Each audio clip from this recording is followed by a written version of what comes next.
je crois profondément à la dictature éclairée en matière de graphisme. Le pire, c'est de vouloir consulter tout le monde et justement de faire aucun choix, de prendre aucun parti pris et de se retrouver avec une création graphique ou avec une identité graphique qui est complètement fade.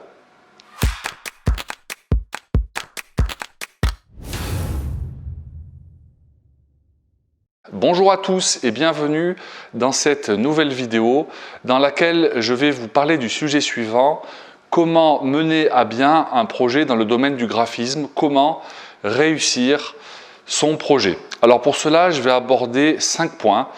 Je vais d'abord vous parler des 2 objectifs principaux d'un bon projet en matière de graphisme, des 2 écueils et enfin des outils qui existent, qui sont à votre disposition pour réussir votre projet.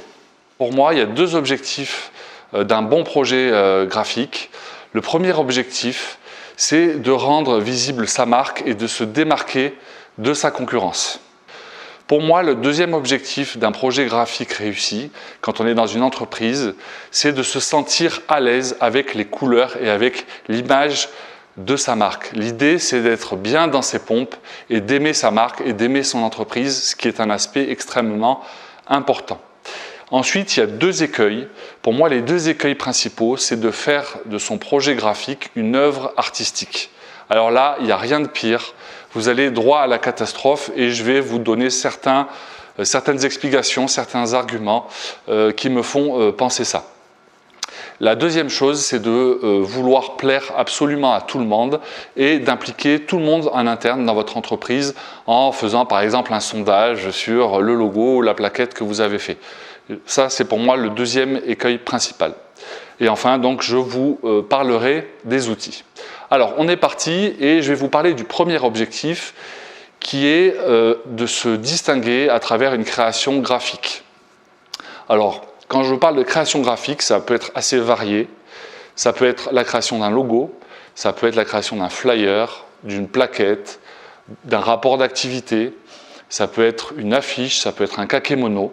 Ça peut aussi concerner le marketing digital, à savoir la création d'un site internet ou d'une application mobile par exemple. Donc là évidemment, il y a une approche graphique à la base. Alors, dans tout ce que je vais vous dire, je vais principalement penser à tous les projets qui concernent le print, tout ce qui est imprimé. Pourquoi ? Parce que en fait, l'enjeu, quand on a des projets au niveau du print, est beaucoup plus fort. Tout simplement parce que une fois qu'on a terminé sa création, eh bien, la création part chez l'imprimeur et derrière, il y a souvent des gros budgets. Il y a souvent des gros budgets qui sont engagés et du coup, on n'a pas trop droit à l'erreur. Contrairement au digital où il est beaucoup plus facile de revenir en arrière. Si vous faites par exemple une faute d'orthographe dans une plaquette page 3, sur un titre, évidemment que si vous avez dépensé derrière 30 000 € d'impression pour une plaquette magnifique, vous la distribuez dans le monde entier et que vous avez cette faute d'orthographe qui apparaît partout, évidemment ça va remettre en cause votre crédibilité, vous aurez perdu pas mal d'argent, vous serez embêté, vous serez déçu. Voilà. A l'inverse, s'il y a une faute d'orthographe sur votre site internet, ça prend même que dis-je 30 secondes, ça prend 3 secondes de la modifier et donc il n'y a pas de drame, on fait la petite modification et on avance. Voilà. Donc évidemment, les projets graphiques, donc ça concerne le digital comme le print, mais évidemment, le print, il y a un peu plus de tension, un peu plus d'enjeu. Alors, pour réussir son projet en matière de graphisme, il va falloir en fait mettre les ingrédients dans votre projet qui font que votre marque va se démarquer de votre concurrence, va se différencier des autres marques. L'idée, c'est que votre identité fasse transparaître la raison d'être profonde de votre entreprise. C'est vraiment le point principal. Alors, quelle est la conséquence de ça? Alors, évidemment, c'est évident comme objectif, mais la conséquence de ça va être en fait qu'il va falloir prendre un minimum quand même de risques. Il va falloir faire des choix, prendre des partis pris pour que vous soyez visible, pour que vous soyez réellement identifiable. Donc moi, ce que je pense, c'est que il va falloir utiliser des formes, il va falloir utiliser des couleurs pour votre logo qui font qu'on reconnaisse en un clin d'œil votre marque. Et ce point-là est vraiment extrêmement important. Il va falloir peut-être un peu parfois forcer le trait, même si à la base, vous êtes plutôt à l'aise avec des créations graphiques élégantes, avec des créations graphiques épurées. Voilà. Je vois énormément de gens venir me demander des logos, des plaquettes, etc. et qui me disent « oui, mais nous, on aime les choses extrêmement light, extrêmement épurées. Regardez Dior, regardez Chanel, regardez des grandes boîtes comme ça, c'est toujours une typo simple avec un fond blanc. » et ok. Donc ça, cette demande-là, je la comprends tout à fait. Moi-même, j'ai plutôt un penchant pour les choses épurées, légères, etc. Le problème de ça, c'est que vous n'allez pas pouvoir vous démarquer, notamment si vous êtes dans une petite boîte et que vous avez besoin de vous faire connaître. Évidemment que Dior, qui a été créé dans l'après-guerre, ou Chanel, qui a été créé dans les années 1910, ils peuvent se permettre n'importe quoi. Ils ont une notoriété qui est mondiale, ils sont connus de tous, tout ce qu'ils font est applaudi. Donc je dirais, si vous êtes Dior et que demain vous allez vous écrivez Dior en Times New Roman sur une feuille A4 sur Word et que vous la faites imprimer, les gens applaudiront quand même. De toute façon, Dior n'en est plus là. Et voilà, ils sont tellement connus que de toute façon, tout ce qu'ils vont faire, ça va être super. Si moi, à l'inverse, Jérôme Lecourtier, je mets mon nom sur une feuille blanche A4 écrit en Times New Roman, tout le monde va rigoler en disant ben, c'est quoi, voilà, c'est quoi cette création graphique? Et puis en plus, il n'y aura aucune identité forte qui va se dégager de cette création graphique. Donc j'ai envie de dire, plus vous êtes petit, plus vous êtes en mode start-up, plus il va falloir prendre des risques et des partis pris pour sortir du lot en utilisant peut-être des couleurs un peu flashy, en utilisant des formes qui sont facilement identifiables. Donc il faut vraiment aller vers ça, et ça, c'est pas toujours ce qu'il y a de plus facile. Il faut vraiment bien comprendre que plus vous êtes une entreprise grosse, célèbre, connue dans le monde entier, moins vous aurez besoin en fait de vous distinguer. Hein. Un autre exemple que je peux vous donner, par exemple, c'est la marque Nike, hein, de vêtements de sport, de sportswear, qui est connue dans le monde entier. Évidemment, les gens arrivent en me disant ouais, leur petite virgule, leur petit swoosh, là, il est magnifique, on veut quelque chose de pareil, de très épuré. Les gens oublient qu'il a fallu une énorme évolution avant que Nike utilise uniquement la petite virgule. Il faut se souvenir que le logo Nike a été créé dans les années 1970 et qu'à la base, on écrivait toujours, d'ailleurs je crois que c'était la Futura, hein, la typo, on écrivait toujours Nike avec la virgule. Ce n'est qu'à la fin des années 90 que la marque étant tellement célèbre que Nike s'est permis d'enlever les lettres Nike et à laisser juste la virgule. Donc là aussi, il faut être, quand vous avez un projet de création graphique ou un projet d'identité graphique, il va falloir quand même être assez explicite, il faut que votre nom soit lisible, il faut que vous utilisiez des couleurs et des formes qui soient réellement identifiables. Voilà. L'objectif de toute création graphique ou de toute identité graphique étant de mettre en valeur, je le répète, la raison d'être profonde de votre entreprise. Ses valeurs également et sa culture. Hein. Il faut que tout cela transparaisse à travers les créations graphiques. Donc ça, c'est le premier objectif, se démarquer. Il y a un deuxième objectif qui pour moi est très important, c'est de se sentir bien avec sa marque. Il y a beaucoup de gens qui passent beaucoup de temps à créer leur logo, leur identité graphique, leur plaquette, etc. Et pour moi, je pense que le moteur de cette démarche, c'est l'amour qu'ils vont porter à leur propre entreprise ou l'amour qu'ils vont porter à leur marque. Et cet amour, comme dans tout projet humain, si vous n'avez pas l'amour et l'envie pour avancer, il n'y a rien qui avance. Donc, le fait d'avoir une marque un peu sympa, un peu sexy, etc., ou élégante, tout ce qu'on veut, c'est d'être bien dans ses pompes et d'être à l'aise avec l'image de son entreprise. Voilà. Alors là, le truc, on va passer un peu sur les écueils, c'est que le risque dans ces cas-là, c'est de vouloir passer trop de temps à avoir une marque parfaite. Il y a plein de marques qui se sont lancées, et qui n'était pas, voilà, le nom n'était pas nécessairement finalisé, la charte graphique pas complètement finalisée non plus, mais à partir du moment où on a un service, un produit qui sont pertinents et qui répondent à un marché, je dirais, on s'en fout du logo ou des couleurs, etc. Il faut que vous avanciez quand même. Donc vous voyez, le deuxième objectif, c'est d'avoir une marque assez belle pour qu'on puisse aimer sa propre marque, pour qu'on puisse la vendre, pour qu'elle soit vendeuse, mais il ne faut pas non plus que ce soit quelque chose de bloquant. Alors, j'en viens du coup aux deux grands écueils, selon moi, dans les projets graphiques. Alors, je vous ai parlé de deux écueils. Le premier écueil, c'est de faire de sa création graphique une œuvre d'art.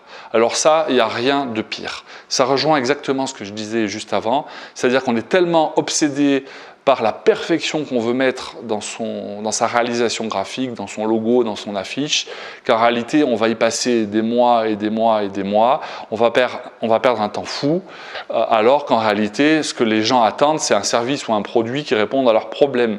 Ils n'en ont rien à faire d'avoir un beau logo. Alors évidemment, c'est un plus d'avoir une entreprise qui a un bon marketing, mais pour moi, je pense que l'écueil numéro 1, c'est vraiment de perdre du temps là-dessus. Si vous voyez le nombre de sociétés qui passent 6 mois, 1 an et demi à peaufiner leur logo, à peaufiner leur site, à leur dire oui, mais là on va mettre du bleu, mais non, du bleu un peu plus foncé, du bleu un peu plus clair, c'est une catastrophe, c'est une perte de temps. Si vous n'arrivez pas à vendre un produit, un service, je dirais sans marque ou sans...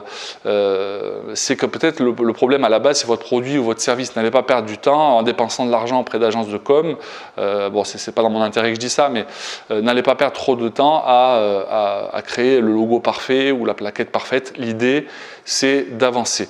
Si vous faites une marque sympa qui reflète la raison d'être de votre entreprise, c'est avant tout pour être à l'aise avec vous-même, à l'aise avec votre entreprise et pouvoir vendre beaucoup plus facilement. Quand on regarde bien l'histoire, par exemple, du logo de Nike, pour revenir au logo de Nike, à la base, leur démarche a été extrêmement simple. Qu'est-ce qu'ils se sont dit? Ils se sont dit, qu'est-ce qui rassemble les sports individuels et les sports collectifs? C'est l'envie de victoire. La déesse de la victoire, c'est Nike, hein, je crois que c'est en Grèce, donc c'est Nike, la déesse de la victoire, N-I-K-E. Voilà, donc ils se sont dit, bon, on va prendre ce mot-là, on va prendre Nike, hein, en anglais, comme nom de la société. Et puis au moment où il a fallu faire le logo, on s'est dit, bon, alors on va faire un logo rapidement. On a repris donc la célèbre statue de Nike, de la déesse Nike, et en fait la graphiste, hein, qui s'appelle Caroline Davidson, a retracé en fait la virgule, retrace en fait la forme de l'aile de cette statue de déesse, tout simplement. Et ce que les gens oublient de dire, c'est que quand Caroline Davidson a proposé ce logo à la direction de l'entreprise, tout le monde n'était pas d'accord, tout le monde n'était pas satisfait, et le patron de l'entreprise, Phil Knight, s'est dit, bon ben voilà, j'ai payé mon logo 35 $, ça va à peu près, on avance, même si le logo n'est pas parfait. Bon, il se trouve que, vu la notoriété mondiale, le logo est devenu parfait, est devenu une référence absolue en matière de logo, mais à la base, c'était pas si idyllique que ça non plus.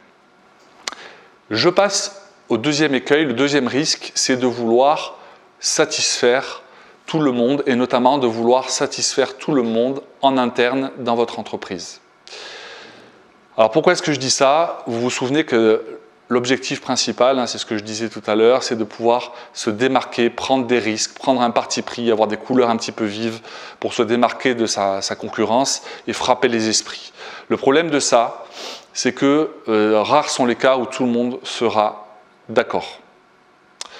Comment mettre tout le monde d'accord sur un projet où on va prendre un minimum de risques, on va utiliser des couleurs, où on va... Alors, j'en viens à la méthode de travail. Le truc, c'est que quand vous allez commencer à travailler sur un projet graphique, je vous déconseille fortement de travailler à 10 ou 20 personnes.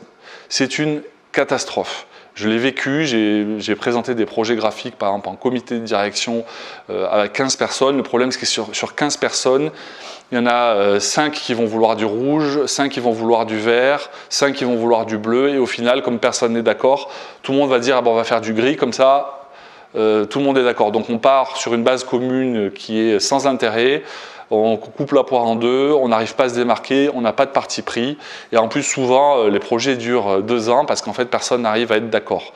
Donc mon conseil en matière de projet, c'est de créer des petites équipes créatives, donc avec le graphiste, avec par exemple le chef d'entreprise, puisque c'est le premier impliqué, puis il a une vue globale de l'entreprise, évidemment avec le directeur marketing, puisqu'il est complètement impliqué dans l'image de la société et c'est son métier. Voilà, donc faites un petit groupe de travail à 3, éventuellement 4 personnes, mais pas plus. Je crois profondément à la dictature éclairée en matière de graphisme. Le pire, c'est de vouloir consulter tout le monde et justement de faire aucun choix, de prendre aucun parti pris et de se retrouver avec une création graphique ou avec une identité graphique qui est complètement fade. Voilà. La caricature de ça, c'est le sondage en entreprise. Ça, c'est le pire du pire du pire, c'est-à-dire vous avez 200 salariés ou 1000 salariés, là aussi je l'ai déjà vécu, et la direction dit « Ah bah, on va faire un nouveau logo, donc on va faire voter tout le monde ». Alors ça, c'est le pire du pire. Pourquoi ? Parce que, tout simplement, vous allez proposer évidemment 3 ou 4 logos, par exemple, et évidemment, le logo numéro 1 va récolter 35% des voix, le logo numéro 2, 30%, etc. Donc, qu'est-ce qui va se passer? C'est que chacun va être impliqué dans le choix du logo, mais le problème, c'est qu'au final, il n'y en a que 30 ou 40% qui auront choisi le logo gagnant. Qu'est-ce que ça veut dire derrière? Ça veut dire qu'il y a 50 ou 60% des salariés qui vont se désolidariser de l'image de l'entreprise, qui est évidemment une catastrophe. En plus, moi, il y a un truc qui m'énerve profondément, c'est que le marketing, c'est un métier, le graphisme, c'est aussi un métier. Voilà, il faut aussi que les gens en interne respectent ce savoir-faire, respectent cette expérience. Quand Ginette à la compta, elle va faire ses rapports annuels sur les comptes, on ne vient pas de me demander mon avis en tant qu'expert marketing de savoir ce que je pense de son travail. Là, c'est un petit peu la même chose. Je suis pour des groupes de projets restreints à 2, 3, 4 personnes, voilà, qui soient efficaces et qui imposent à l'ensemble de l'entreprise voilà, les choix graphiques qui ont été faits. Voilà. Alors là, il y a quelques secondes, je vous ai dit A1. Non, évidemment, on ne fait pas un projet graphique A1. Là, par contre, c'est l'autre extrême et l'autre danger. C'est que si on est tout seul, imaginons, vous êtes graphiste, vous arrivez en entreprise, personne n'y connaît rien, et on vous laisse absolument seul pour créer une identité graphique, un logo, une plaquette, une affiche, que sais-je. Là, il y a un danger aussi, c'est qu'il n'y ait pas assez de dialogue. Je pense que c'est important aussi d'avoir quand même un dialogue à 2 ou 3 ou 4 voilà, autour du projet pour voir si, voilà, si les choix graphiques qui sont faits correspondent bien justement à la raison d'être de l'entreprise. Donc travailler trop vite et seul, ce n'est pas non plus une bonne idée. Il faut être dans le dialogue, mais par contre un dialogue avec des personnes qui sont réellement décisionnaires et qui surtout ont une sensibilité au marketing, à la communication, au design, qui soit un peu poussée. Voilà, donc après vous avoir présenté les objectifs et les écueils qu'on peut trouver dans les projets de graphisme, je vais vous parler de quelques outils que vous pouvez simplement utiliser en quelques mots. Alors les outils que vous pouvez utiliser, évidemment, ils sont connus. C'est le fait d'avoir un nom d'entreprise, d'avoir une charte graphique, c'est ce qui va déterminer le fonctionnement de l'identité graphique sur différents supports, d'avoir aussi une plateforme de marque qui va révéler en fait la raison d'être, les valeurs, la culture de votre entreprise. Donc ça, c'est la base sur laquelle vous allez pouvoir vous appuyer, sans non plus idéaliser et de faire de cette charte graphique par exemple un absolu. Là aussi, la charte graphique est indispensable parce que quand vous êtes dans des grands groupes, ça a été mon cas, par exemple j'ai dirigé la communication d'une entreprise de 7000 personnes, le problème c'est que si vous n'avez pas de charte graphique, chacun n'en fait qu'à sa tête. Je prends un exemple, par exemple les signatures en bas des emails. À 7000, c'est une catastrophe. Vous allez avoir 7000 signatures. Déjà, il y a 2000 personnes qui vont oublier de mettre une signature. Donc, dans les correspondances, il n'y a ni téléphone, ni mail, etc. Et sur les 5000 qui restent, il y aura autant de signatures que de personnes. Donc, c'est un bazar complet. Puis, quand arrive Noël, alors là, c'est les petits bonhommes avec la neige qui tombe. Voilà. Donc, on est obligé quand même d'avoir une charte graphique pour donner des indications claires sur la façon dont les gens doivent communiquer. Néanmoins, la charte graphique n'est pas le dieu absolu. Je crois aussi que quand une entreprise veut avancer, veut évoluer, et bien, il y a des moments où il faut être capable aussi rapidement, via des itérations, via des tests, de modifier certaines choses. Je ne sais pas si une typo ne correspond pas complètement à l'esprit qu'on veut donner à la boîte, si une couleur, je ne sais pas, n'est plus adaptée. Il faut aussi être capable de changer les choses rapidement et de modifier les choses pour améliorer la situation. Ensuite, dans votre création graphique, vous allez utiliser des outils. Alors les meilleurs, je vous en ai parlé tout à l'heure, c'est Photoshop pour l'image, Illustrator pour le dessin vectoriel et InDesign pour tout ce qui va être mise en page de documents. Voilà. Essayez quand même de respecter cette logique-là aussi. Depuis 20 ans que j'exerce ce métier, j'ai vu trop d'aberrations. C'est-à-dire, je vois des gens faire des plaquettes sous Photoshop, enfin voilà, à un moment donné, chaque logiciel a sa fonctionnalité. Essayez de respecter ça. Si vous avez à faire une retouche d'image, vous allez utiliser Photoshop ou Lightroom. Si vous devez faire un logo, un picto, un dessin vectoriel pour une affiche, vous allez utiliser Illustrator. Et pour tout ce qui est mise en page, plaquettes, flyers, etc., vous vous tournez vers InDesign en priorité. Il y a aussi des outils que vous pouvez utiliser, par exemple, pour trouver des images. Les images sont une grande source d'inspiration. Donc là, il y a plusieurs possibilités pour les images. La meilleure étant d'avoir un bon appareil photo et de vadrouiller et de pouvoir faire des clichés, évidemment. Mais si vous n'êtes pas équipé, vous n'avez pas le savoir-faire ou vous n'avez pas le budget pour payer un bon photographe, à ce moment-là, il existe des solutions. Déjà, il y a des sites gratuits qui vous proposent en fait de télécharger des images souvent de très bonne qualité, même si parfois le choix est un petit peu limité, mais je pense à des sites comme Unsplash, UNSPLASH, des sites comme Pexels, donc PEXELS, des sites comme Pixabay, PXBAY. Il y a des sites après payants avec des images libres de droit, comme le site de Photolia, qui a été racheté d'ailleurs par Adobe, qui est devenu Adobe Stock. Des sites comme Dreamstime. Après, vous avez des sites internet qui vont vous aider à trouver des couleurs. Je pense par exemple à Color Hunt, qui vont vous permettre d'associer des palettes de couleurs, à des sites comme Grabient, qui vont vous permettre en fait donc Grabient, qui vont vous permettre de tester des dégradés de couleurs, de les enregistrer. Vous avez aussi dans tous les navigateurs la possibilité d'installer une petite pipette. Je pense par exemple à l'extension Colorzilla, donc COLORZI2LA, et qui va vous permettre d'aller prélever les couleurs. Si par exemple vous êtes sur un site qui vous plaît, que les couleurs utilisées vous intéressent, avec cette petite pipette, vous pouvez récupérer les codes EXA et RVB de ces sites internet-là, et puis de retravailler ces couleurs-là à votre manière. Voilà.